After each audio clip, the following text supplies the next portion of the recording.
আসসালামু আলাইকুম। প্রিয় আমার সহযোদ্ধা ভাইয়েরা কেমন আছেন? আশা করি সকলে ভালো আছেন এবং সুস্থ আছেন। দেশ ও দেশের বাইরে যে যেখান থেকে আমার এই ভিডিওটি দেখতেছেন অবশ্যই আমার চ্যানেলটি সাবস্ক্রাইব করে দেবেন। প্রিয় আমার ভাইয়েরা, আপনারা আশা করি সকলে ভালো এবং সুস্থ আছেন। আল্লাহ পাক আপনাদের সকলকে সুস্থ রাখুক এবং মনের নেক ইচ্ছেগুলো পূরণ করুক এই দোয়াই করি। প্রিয় আমার ভাইয়েরা,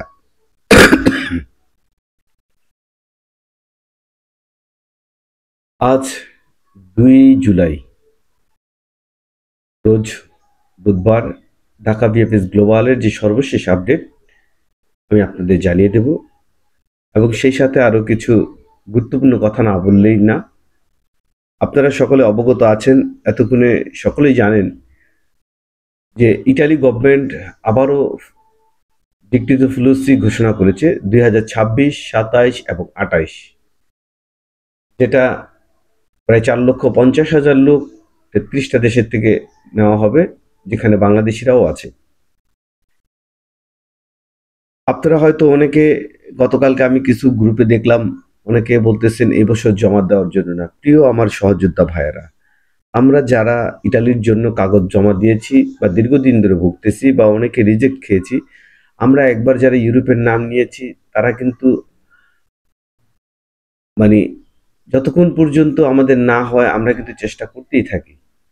আরেকটি বিষয় হচ্ছে, আমাদের অনেকের আত্মসম্মান, মান সম্মান অনেক কিছু চিন্তা করেও আমরা ইটালির জন্য আবারও কাগজ জমা দেব এবং এরকম এরাদা অনেকেই করে রেখেছি। হয়তো মুখে বলি যে আমরা অন্য দেশে চলে যাব, কিন্তু ঘুরে ফিরে দেখা যায় যে আবারই আমরা ইউরোপের কোনো কান্ট্রির জন্যই কাগজ জমা দিচ্ছি।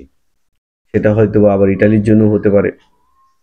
যাই হোক, আপনারা আমার কথাটাকে ভুল বুঝবেন না। এর কারণ হচ্ছে, আপনারা যারা এখনো মনে করেন যে আপনাদের নিজস্ব সঠিক মাধ্যম, আপনারা ট্রাই করে দেখতে পারেন যে আবারও যদি, কারণ 2025 সালের কাগজের ভিসা হচ্ছে মাত্র 3 থেকে 4 দিনে। তাহলে তারা যেহেতু ভুক্তভোগী হচ্ছে না, সেহেতু আপনাদের বুঝে নিতে হবে যে সামনে যত কাগজই বের হবে কেউ আর ভুক্তভোগীর আকারে পড়বেন না। তাদের কাগজ যাদের অরিজিনাল থাকবে তারা অ্যাপয়েন্টমেন্ট ডেট পাবে এবং ভিসা পেয়ে চলে যাবে। অতএব সামনের ফ্লুসিগুলো অত্যাধিক গুরুত্বপূর্ণ আমাদের জন্য। যদি আমরা সামনের ফ্লুসিগুলোতে কাগজ উঠাতে পারি সঠিক মাধ্যমের দ্বারা, তাহলে আর কোনো টেনশন নেই, কারণ অ্যাপয়েন্টমেন্ট ডেট পাওয়া মানে ভিসা পাওয়া। এই জন্য আমি আপনাদের বলবো, আপনারা আপনার মাধ্যমের সাথে কথা বলেন, যদি কোনোভাবে সম্ভব হয় তাহলে আবার নতুন কাগজ ওঠানোর জন্য, এবং যদি সম্ভব না হয় তাহলে এটাকে আপডেট করার জন্য। আরও একটি বিষয় আপনাদের আমি জানিয়ে রাখি, হয়তো অনেকে জানেন অনেকে জানেন না, ডোমেস্টিক ভিসার জন্য কিন্তু সবসময় ক্লিক ডে লাগে না। এটা হয়তো অনেকে জানেন না, হয়তো এই কথাটা শোনার পর থেকে আপনারা অনেকে আমাকে অনেক কথাই বলবেন, হ্যাঁ ভাই, বর্তমানে ডোমেস্টিক ভিসার জন্য ক্লিক ডে লাগে না, আপনি জমা দিয়ে ডোমেস্টিক ভিসা বের করতে পারবেন। সেটা যদি আপনার উকিল চায় অবশ্যই বের করা সম্ভব, কারণ ডোমেস্টিক ভিসার জন্য আলাদা কোনো ক্লিক ডের প্রয়োজন হয় না। আর ক্লিক ডেতে সেটা আলাদা হিসাব, ক্লিক ডের হিসাব আলাদা, ক্লিক ডে ছাড়াও ডোমেস্টিক ভিসা উঠানো যায়। যাই হোক, এটা আপনি বিশ্বাস করেন না করেন এটা আপনার ব্যক্তিগত ব্যাপার, সে বিষয়ে আমি আপনাদের কিছু বলবো না। আর এই বিষয়ে আমাকে কেউ কোনো কমেন্ট করবেন না, এটা আপনি আপনার মাধ্যমের সাথে আলাপ করে নিয়ে দেখতে পারেন। আরেকটি বিষয় হচ্ছে, 2025 সালের বর্তমানে যারা কাগজ পাচ্ছেন এবং তারা কিন্তু অ্যাপয়েন্টমেন্ট পাচ্ছে, এবং 2024 সালে যারা আবেদন করে রেখেছিলেন তারাও কিন্তু অ্যাপয়েন্টমেন্ট পাচ্ছে। যদি বলে কেউ অ্যাপয়েন্টমেন্ট পাচ্ছে না, সেটা মিথ্যে এবং ভুল কথা। অ্যাপয়েন্টমেন্ট 2024 এবং 25-এর মোটামুটি অ্যাপয়েন্টমেন্ট পাচ্ছে, তবে 24-এর অ্যাপয়েন্টমেন্ট পাওয়ার তুলনামূলক যে পরিমাণে কাগজ জমা দেওয়া আছে সেই পরিমাণে পাচ্ছে না। আরেকটি বিষয় হচ্ছে, আপনারা অনেকে অবগত আছেন, আমরা বলি সবসময় 50,000, 60,000 পাসপোর্ট আমাদের বিএফএস গ্লোবালে জমা দেওয়া আছে। আসলে কি আদৌ এত পাসপোর্ট জমা দেওয়া আছে? বিষয়টা একেবারে ভুল। বর্তমানে 2023 সালে যদি আপনি সর্বমোট পাসপোর্ট হিসাব করেন তাহলে 10 থেকে 15,000-এর বেশি পাসপোর্ট হবে না। এবং 2023-এর ডিসেম্বরে যে ফ্লুসিটা হয়েছিল এই কাগজে যদি আপনি হিসাব করেন সর্বোচ্চ 10,000 পাসপোর্ট, সব মিলে যদি আপনি হিসাব করেন 20 থেকে 25,000-এর বেশি পাসপোর্ট কখনোই হবে না। তাও সন্দেহ আছে যে এত পাসপোর্ট আছে কিনা। এর মধ্যে অনেকে রিজেক্ট খেয়েছেন, অনেকে ডেলিভারি দিয়েছেন, পেয়ে গেছেন, অনেকে ভিসা নিয়ে গেছেন। এই হিসাব করলে হয়তো 15-20 হাজার পাসপোর্ট সর্বোচ্চ আমাদের আছে এখন পর্যন্ত। যাই হোক, আসলে এগুলো বিচ্ছিন্ন কথা আপনাদের বলার প্রয়োজন ছিল তাই বললাম। আজকে ঢাকা ভিএফএস গ্লোবালের যে সর্বশেষ আপডেট, সেই আপডেটটা আমি আপনাদের জানিয়ে দিচ্ছি। আজকে ঢাকা ভিএফএস গ্লোবাল থেকে নতুন অ্যাপয়েন্টমেন্টধারীর জমার পরিমাণ ছিল সবচাইতে বেশি। যারা 2025 সালের কাগজ পেয়ে অনেকদিন ধরে আটকিয়েছিলেন, তারা কিন্তু আজকে মোটামুটি বেশ কিছু পাসপোর্ট জমা হয়েছে, প্রায় মনে করেন 50-এর কাছাকাছি, যে 2024 এবং 25-এর সহকারে। আর 2024-এর মোটামুটি অ্যাপয়েন্টমেন্ট দিচ্ছে, তবে সেটা তুলনামূলক হারে একেবারে কম। সেটা মে মাসের, আমি যতটুকু দেখেছি, যে কজনটাই দেখেছি, মে মাসের অ্যাপয়েন্টমেন্টধারীরাই বর্তমানে অ্যাপয়েন্টমেন্ট পাচ্ছে। তাই সেই হিসাবে বলা যায় যে মে মাসের অ্যাপয়েন্টমেন্ট দিচ্ছে, তবে একেবারে কম পরিমাণে। সম্ভবত যাদের কাগজগুলো আপডেট করেছে বা রিইস্যু করেছে, তাদের অ্যাপয়েন্টমেন্ট ডেটগুলো তারা এখন দ্রুত পাচ্ছে। এবং আজকে 2025 সালের এবং 24 সালের যে রিটার্ন পাসপোর্টগুলো জমা হয়েছিল, আজকে ভিসার পরিমাণ প্রায় 100-র কাছাকাছি, 90+ হবে।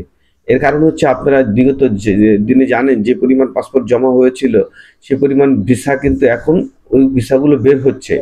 আরেকটি বিষয়, বর্তমানে যে পরিমাণে ভিসা বের হোক না কেন, এগুলো পূর্বের পাসপোর্টগুলো জমা হয়েছে সেগুলো, কিন্তু বর্তমান সময়ে কিন্তু রিটার্ন পাসপোর্টধারীদের কিন্তু ভিএফএস গ্লোবাল ডাকতেছে না। তাহলে একটি সপ্তাহ ভিএফএস গ্লোবাল পাসপোর্ট ডাকলো, আরেকটি সপ্তাহে ভিএফএস গ্লোবাল সেগুলো ভিসা ডেলিভারি দিচ্ছে। তাহলে ভিএফএস গ্লোবাল কি আবার রিটার্ন পাসপোর্ট জমা নিতে পারতো না?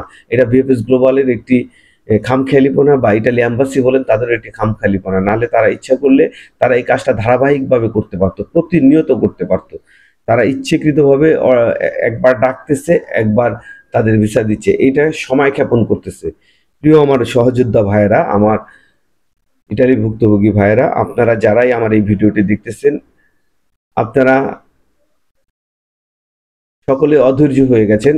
অধৈর্য হয়ে কোনো লাভ নেই, কারণ বর্তমান সময়টাই এরকম চলতেছে। দীর্ঘ 2 বছর অপেক্ষা করার পর এখন আর অধৈর্য মনে হয় না। যাই হোক, আজকে ফ্যামিলি ভিসার পরিমাণ মোটামুটি ভালো, আলহামদুলিল্লাহ।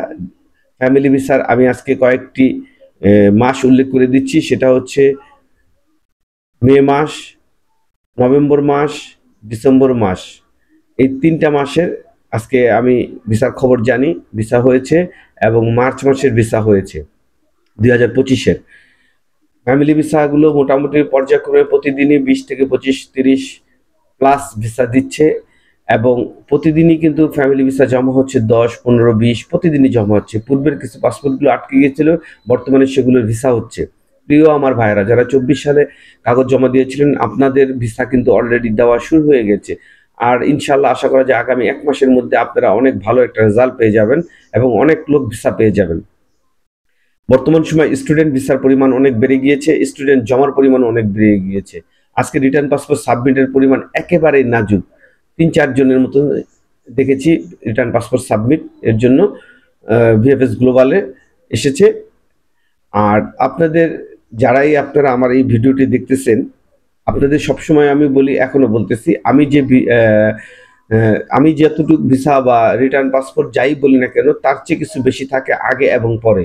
অ্যাকুরেট নিউজ দেওয়া কখনোই সম্ভব না, তবে যতটুকু নিউজ দিয়েছি, আপনারা 60 থেকে 70% আপনারা এই নিউজটা সঠিক, এবং বাকি যে নিউজগুলো, এগুলো 10-20% বা 30% যে নিউজটা, এটা আগে পরে হতে পারে, সেটা আমার জানা নেই। আজকে ভিসার পরিমাণ বেশ ভালো। আর কি বলবো, বর্তমানে ট্যুরিস্ট এবং স্টুডেন্ট ভিসাগুলো বের হচ্ছে, এবং ভিসাও পাচ্ছে, জমাও নিচ্ছে। আপনারা সকলে ভালো থাকবেন, সুস্থ থাকবেন, এই দোয়া করি। আসসালামু আলাইকুম।